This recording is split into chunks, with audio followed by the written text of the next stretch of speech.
Hello everyone, welcome again to my channel. और आज का टॉपिक है टाइप्स ऑफ वर्ब। आज हम मेन वर्ब, लिंकिंग वर्ब्स और हेल्पिंग वर्ब इन तीनों को डिटेल में समझेंगे। किसी भी सेंटेंस के स्ट्रक्चर को कंप्लीट करने के लिए हमें वर्ब की ज़रूरत होती है। बिना वर्ब के हम कोई भी सेंटेंस नहीं बना सकते हैं, इसलिए किसी भी सेंटेंस में वर्ब का एक इम्पोर्टेंट रोल होता है। किसी भी सेंटेंस की स्ट्रक्चर क्या होती है? सबसे पहले हम सब्जेक्ट को लिखते हैं, उसके बाद वर्ब, उसके बाद ऑब्जेक्ट। सब्जेक्ट क्या होता है? सब्जेक्ट होता है कर्ता, यानी कि जो कार्य कर रहा है। उसके बाद ऑब्जेक्ट, ऑब्जेक्ट क्या होता है? जिस पर कार्य किया जा रहा है। सेंटेंस से समझते हैं। फर्स्ट सेंटेंस है Ram goes to school. Ram school जाता है, तो इस सेंटेंस में राम सब्जेक्ट है और गोज क्या है? क्रिया है, वर्ब है। नेक्स्ट सेंटेंस है Riya is baking a cake. Riya subject है, इज वर्ब है, बेकिंग भी वर्ब है। दो वर्ब एक साथ आ सकती है सेंटेंस में। उसके बाद रिया किसको बेक कर रही है? केक को बेक कर रही है, तो कार्य किस पर किया जा रहा है? केक पर किया जा रहा है, तो केक क्या हुआ? ऑब्जेक्ट। तो ये हमने समझा किसी भी सेंटेंस की स्ट्रक्चर होती क्या है? सब्जेक्ट, उसके बाद वर्ब, देन ऑब्जेक्ट। अब देखिए, जैसे सेकंड सेंटेंस है Riya is baking a cake, तो इस सेंटेंस में दो वर्ब आई है, इज और बेक। तो इज कौन सी वर्ब है और बेक करना कौन सी वर्ब है, यही आज की इस वीडियो में हम समझेंगे। अब समझते हैं मेन वर्ब। मेन वर्ब क्या होती है? It is an action verb express action that is physical और मेंटल। इसका मतलब है मेन वर्ब को ही एक्शन वर्ब बोला जाता है, और मेन वर्ब एक्शन को एक्सप्रेस करती है, यानी कि कोई एक्शन हो रहा है ये एक्सप्रेस करती हैं, और ये फिजिकल और मेंटल दोनों हो सकती हैं। अब समझते हैं फिजिकल और मेंटल का क्या मतलब होता है। फिजिकल का मतलब है it describes movement that can be seen, यानी कि ऐसा मूवमेंट जिसको आप देख सकते हैं, जैसे गो, क्लाइंब, डांस, सिंग, बाथ, राइट। ये सब क्या है? फिजिकल है, फिजिकल होते हैं जिसको आप देख सकते हैं। मतलब इन सभी एक्टिविटीज़ को आप करते हुए देख सकते हैं। अब समझते हैं मेंटल का क्या मतलब है। It describe movement that can not be seen, यानी कि जिसको आप देख नहीं सकते, ऐसे मूवमेंट को हम बोलते हैं मेंटल। जैसे थिंक, सोचना, ये एक एक्शन वर्ब है, लेकिन आप थिंक को, यानी कि सोचने को, आप सिर्फ अपने माइंड में वो एक्टिविटी कर रहे हैं, उसको देख नहीं सकते। फील, फील करना, किसी चीज़ को फील करना, महसूस करना। ड्रीम, सपना। इमेजिन, किसी चीज़ को इमेजिन करना। तो ये सब क्या है? आपके मेंटल एक्टिविटीज़ होती हैं। सेंटेंस के थ्रू समझते हैं। जैसे फर्स्ट सेंटेंस है वी वॉश अवर हैंड्स, हम अपने हाथ धोते हैं, तो ये एक फिजिकल एक्शन है। और वॉश क्या हुआ? एक मेन वर्ब है, एक्शन वर्ब है, क्योंकि एक एक्शन हो रहा है। तो वॉश करना जिसको हम देख सकते हैं, तो ये फिजिकल एक्शन है और ये मेन वर्ब है। नेक्स्ट एग्जाम्पल है he is running in the play ground. तो इस सेंटेंस में इज़ और रनिंग दोनों क्या है? वर्ब है। एक साथ दो वर्ब आ सकती हैं, तो रनिंग मेन वर्ब है। नेक्स्ट सेंटेंस है Siya sings a song. Siya गाना गाती है, तो सिंग क्या है? गाना गाना, एक मेन वर्ब है, एक्शन वर्ब है, और ये फिजिकल एक्शन है। नेक्स्ट है शी थॉट गुड आइडियाज़। तो थॉट यानी कि सोचना, हम अपने मेंटल में किसी चीज़ को सोचते हैं, अपने माइंड में कोई चीज़ सोचते हैं, तो ये एक मेंटल एक्शन है, मेंटल एक्टिविटी है। तो थॉट है मेन वर्ब, लेकिन मेंटल एक्शन। नेक्स्ट है ही एन्जॉय ट्रिप्स। तो एन्जॉय करना ये क्या है? एक मेंटल एक्टिविटी है। नेक्स्ट एग्जाम्पल है Siya believed in her self. Siya को खुद पर विश्वास था, तो विश्वास करना ये भी एक मेंटल एक्टिविटी है। तो थॉट, एन्जॉय, बिलीव, ये सब मेंटल एक्टिविटी है और मेन वर्ब के अंदर आते हैं। नेक्स्ट है लिंकिंग वर्ब। देखिए लिंकिंग वर्ब क्या होता है। और linking verb connect the subject with the word that gives information about the subject. इसका मतलब है लिंकिंग वर्ब सब्जेक्ट को एक ऐसे वर्ड से जोड़ता है जो हमें उस सब्जेक्ट की ही इंफॉर्मेशन देता है। तो क्या हुआ linking verb? Linking verb subject को उस वर्ड से जोड़ता है, उस शब्द से जोड़ता है जो हमें सब्जेक्ट के बारे में ही और जानकारी देता है, उसके बारे में हमें और इन्फॉर्मेशन, एडिशनल इन्फॉर्मेशन दे रहा है। चलिए अब एग्जाम्पल से समझ लेते हैं। और जो सेंटेंस की स्ट्रक्चर होगी वो क्या होगी? पहले सब्जेक्ट, देन उसके बाद लिंकिंग वर्ब, और उसके बाद इंफॉर्मेशन अबाउट सब्जेक्ट, यानी कि हमें सब्जेक्ट के बारे में ही और इन्फॉर्मेशन दी जा रही है। Linking verb associates the subject with its complement. तो इसका मतलब यही है कि जो लिंकिंग वर्ब है वो सब्जेक्ट को उसके कॉम्प्लीमेंट के साथ जोड़ता है। कौन कौन से होते हैं लिंकिंग वर्ब? जैसे to be, is, are, am, was, were, seem, look, smell, touch. तो ये सब क्या है? लिंकिंग वर्ब्स होते हैं। जैसे एग्जाम्पल है शूज लुक्स एक्सपेंसिव। इसका मतलब है शूज एक्सपेंसिव दिखते हैं। तो शूज सब्जेक्ट है, लुक्स क्या है? लिंकिंग वर्ब है। और शूज कैसे दिखते हैं? एक्सपेंसिव दिखते हैं। तो एक्सपेंसिव क्या हुआ? हमें शूज़ के बारे में और इन्फॉर्मेशन दे रहा है कि शूज़ एक्सपेंसिव दिखते हैं।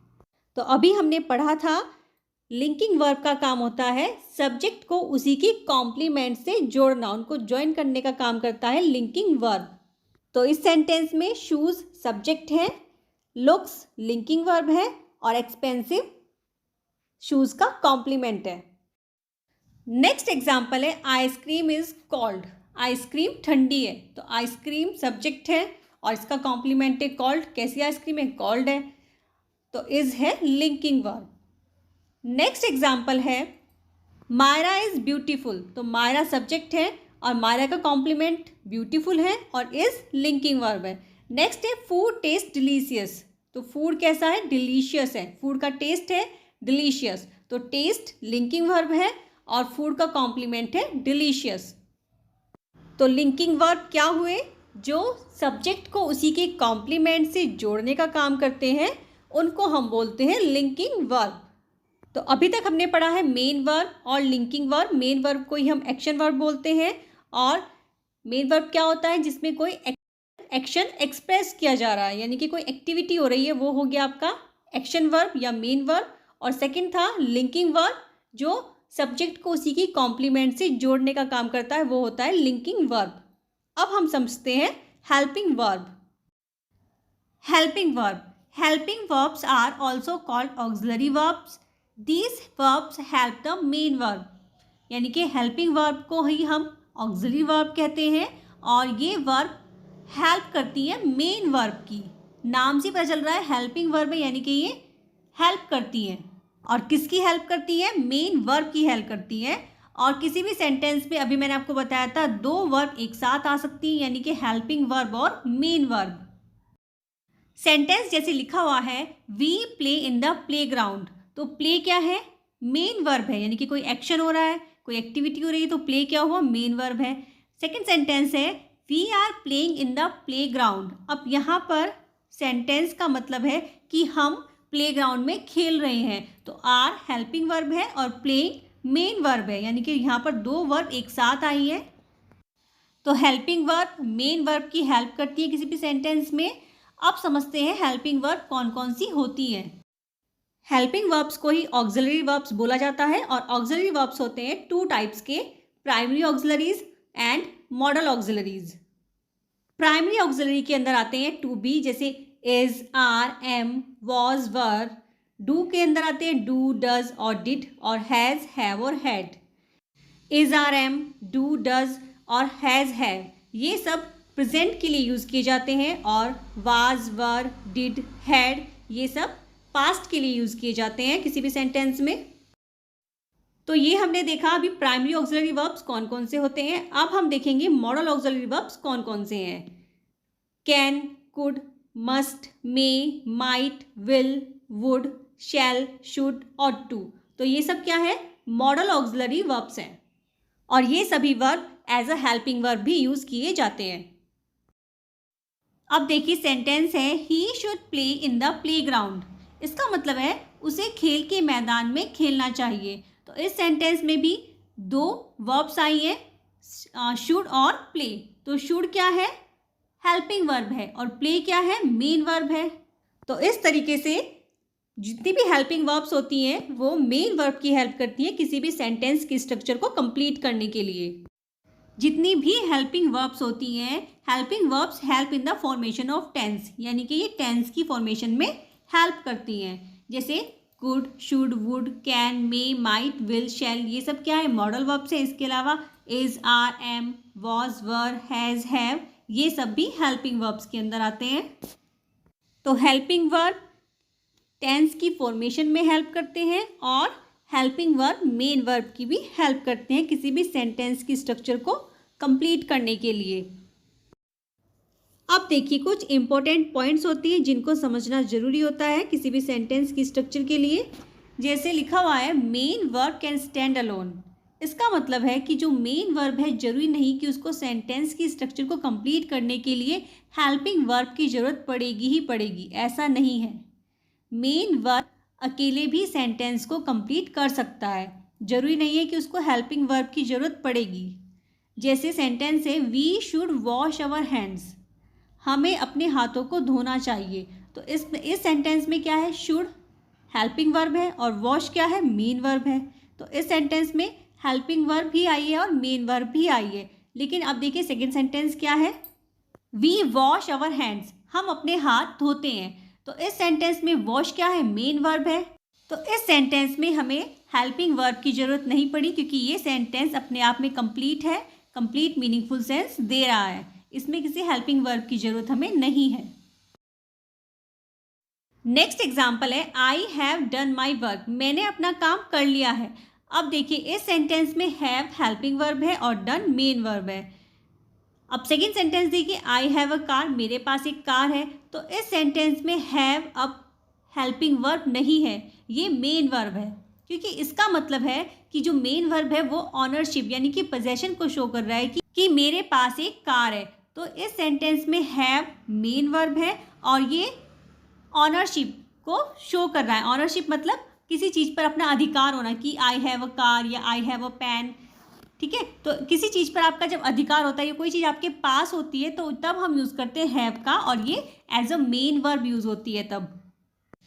तो हैव और हैज़ को आप एज अ हेल्पिंग वर्ब और मेन वर्ब दोनों वर्ब्स की तरह यूज़ कर सकते हैं। ये डिपेंड करता है कि सेंटेंस की स्ट्रक्चर क्या है, सेंटेंस क्या बोला गया है, उसी के अकॉर्डिंग आप हैज़ और हैव को हेल्पिंग वर्ब या मेन वर्ब की तरह यूज़ करेंगे। तो ये था टाइप्स ऑफ वर्ब जिसके अंदर हमने मेन वर्ब, लिंकिंग वर्ब और हेल्पिंग वर्ब इन तीनों को समझा है। अगर आपको वीडियो अच्छी लगे तो प्लीज़ वीडियो को लाइक कीजिए और चैनल को सब्सक्राइब जरूर कीजिए। Thank you so much for watching this video. Please like, share and subscribe to my channel. Thank you so much.